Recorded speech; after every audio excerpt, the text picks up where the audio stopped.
Hello and welcome to Doom Does DVD, and this is Disney Classics number 7, The Three Caballeros. Caballeros? Yeah, I should probably have looked that up. Anyway, the intro to this one is probably going to be fairly short due to the fact that we've already talked about in the last video. This is the weird phase of Disney that most people have never seen, including myself. So when it comes to this film, I really don't know what to expect, especially considering on the previous films when I didn't know what to expect, my guesses were completely wrong. Thanks to Saludos Amigos, I know that this is going to be set in South America. I know that it's going to star Donald Duck and the new Brazilian Jitterbird, and I know that Caballeros are cowboys, but how all those things fit together and make some kind of story, I have no clue. But again, much like Saludos Amigos, given that no one ever really talks about this one, my expectations are not high. So rather than wasting too much time, let's just dive right in and see what this is about.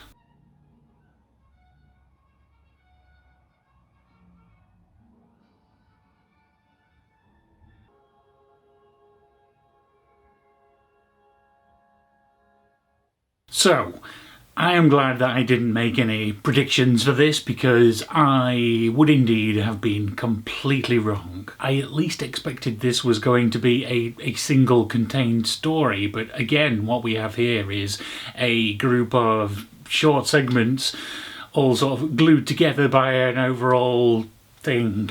That overall thing this time was also animated and involves Donald Duck getting various presents from his friends in South America, and each present leads into the next short segment. And the big problem with that is that I'm just not really into Donald Duck as a character, mainly because of that voice. So to have him basically be the lead of an entire feature film just is a big put off for me. Then the whole thing kind of feels like split into two parts. The first present that Donald gets is a reel of film and a projector, and he's sort of watching the segments along with the audience. But then in the latter half he becomes more involved with these segments. The first of these segments involves a penguin travelling from the South Pole up along the coast of South America and ending up in the Galapagos Islands. And you know, it's alright, it's nothing special, but I found myself thinking, as like, you know, this is the first 10 minutes of the film, how on earth does this relate to Three Caballeros? And the answer, of course, is that it doesn't, and the Three Caballeros is basically just referring to one of the later segments. And so the first half of the film, while Donald is watching these segments, it feels very much like an extension of Saludos Amigos. It's all heavily narrated, probably too much, and with still a very descriptive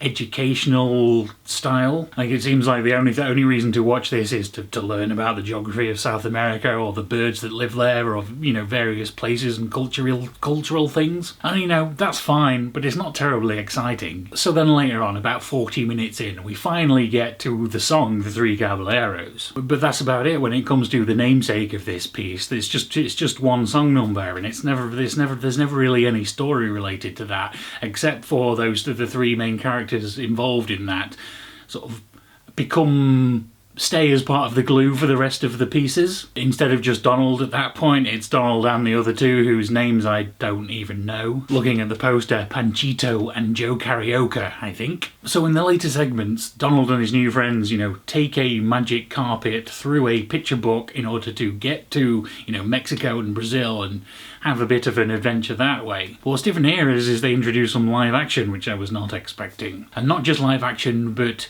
live action interacting with the animation, which seems pretty notable to me. I looked it up and this isn't the first instance of that, but it's pretty early for 1944 to be doing things like that. Obviously it's fairly basic, humans walking in front of a rear screen projection or stuff being hand animated on previously filmed film. But considering the technology at the time, it's pretty well done. So it does get good historical credit for that. The problem is everything else is a bit mediocre. And then on top of that, there's the weird Donald Duck thing where he's suddenly like super horny for any women that are on screen. There's a whole section on the beach where he's basically harassing a bunch of women in swimsuits, and then later on there's a whole section of a song about pretty ladies, and it's like, what?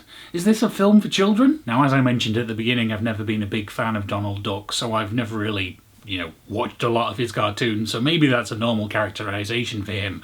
But here, as someone who's not really seen much of that character, it just felt off. So what we have here is some interesting technical history when it comes to mixing animation with live action, which is then ruined by cultural insensitivity, sexism, and just being generally boring. So let us quickly move on from that and get through this weird era of Disney. Thank you very much for watching, and I will see you again next week with Make Mine Music.